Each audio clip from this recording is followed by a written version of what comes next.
যে স্বপ্নের জন্য যারা প্রাণ দিয়েছে সেই স্বপ্নকে আমরা বাস্তবায়ন করবই। এটার থেকে আমাদের বেরিয়ে যাবার কোনো উপায় নেই। আমাদের প্রতিজ্ঞা রইল আমরা এটা করব। আমরা নতুন বাংলাদেশের অফিস এটা করেছি, নতুন বাংলাদেশ গড়ার জন্য আমরা এখানে এসেছি, সেটা যেন সবাই মিলে আমরা করতে পারি। দেয়ালের যে লেখাগুলো যখনই দেখি অবাক লাগে, এত কথা কিভাবে এদের মনে আসলো।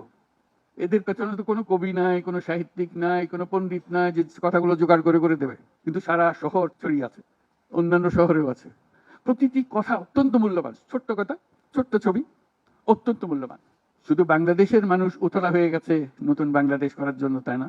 আমাদের যত বাংলাদেশি সারা দুনিয়া জুড়ে আছে, তোমরা একটু আগে বলেছো তাদের কথা, তারা সবাই বলছে যে আমরা আসতে চাই, আমরা এই নতুন স্বপ্ন বাস্তবায়নে শরিক হতে চাই। কাজে তারা, তোমরা যে ঢেউ উঠিয়েছো শুধু এখানকার মনে না, সারা দুনিয়ার বাংলাদেশিদের মনে এই ঢেউ উঠিয়েছে, তারাও যোগ দিতে চায়। যারা বাংলাদেশি নয়, অন্যান্য দেশের তরুণরা, তারা বলছে আমরাও দেখতে চাই, কারণ আমাদের দেশেও এরকম দরকার। কাজে এটা কোনো সীমাবদ্ধ নয় যে বাংলাদেশের মনের মধ্যে তোমরা একটা প্রচন্ড ঢেউ জাগিয়ে দিয়েছো, প্রচন্ড স্বপ্ন জাগিয়ে দিয়েছো।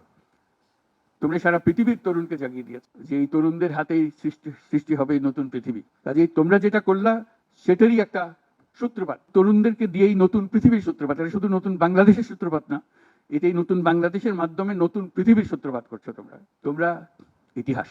আজকে মনে হচ্ছে সাধারণ কয়েকজন তরুণ সামনে বসে আছে, কিছুদিন পরে এই সাধারণরাই অসাধারণ হিসেবে পৃথিবীব্যাপী স্বীকৃত হবে, যেহেতু তোমরা অসাধারণ কাজ করেছো। সেই কাজে যেন বিরতি না আসে, এটাই হলো আমাদের প্রতিজ্ঞা, যে আমরা যেন করতে পারি। আমার একটা প্রস্তাব থাকবে নাহিদ, আসিফ, তোমাদের সবাইকে, অন্তত মাসে একটা করে চিঠি লিখো আমাদের কাছে। শুধু স্মরণ করিয়ে দেওয়ার জন্য এটা বাকি রয়ে গেল, এটা ঠিক হলো না।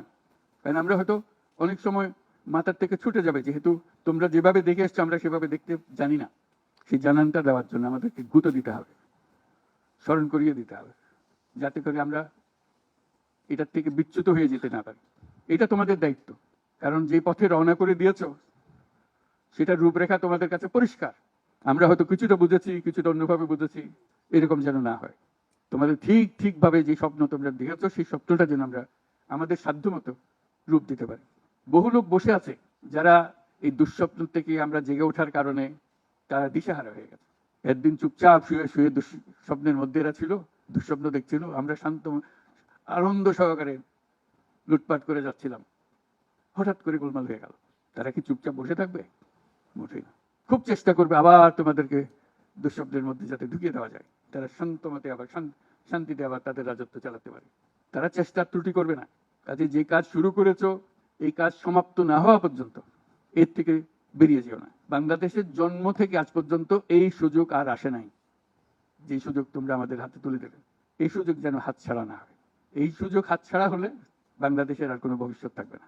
কাজে এটা যেন শুধু রাষ্ট্র নয়, পৃথিবীর সম্মানিত রাষ্ট্র হিসেবে প্রতিষ্ঠিত হতে পারে, যেহেতু তরুণরা এটার হাল ধরেছে। এই কারণে এটা ভিন্ন, এই কারণে এটা ইউনিক, অনন্য। এই অনন্য একটা দেশ আমরা তৈরি করতে চাই। তোমাদের চিন্তায় স্বচ্ছ, তোমাদের চিন্তায় সঠিক, এটা মুঠো থেকে ছাড়বে না, হাত থেকে ছাড়বে না, এবং আমাদেরকে স্মরণ করিয়ে দেবে যদি আমরা এটার এই স্বপ্নের থেকে দূরে সরার কোনো কাজ করে ফেলি। আমাদের কারো কোনো ইচ্ছা নাই এই স্বপ্ন বাইরে যাওয়ার, এই স্বপ্ন বাস্তবায়ন করাই আমাদের সার্বক্ষণিক কাজ।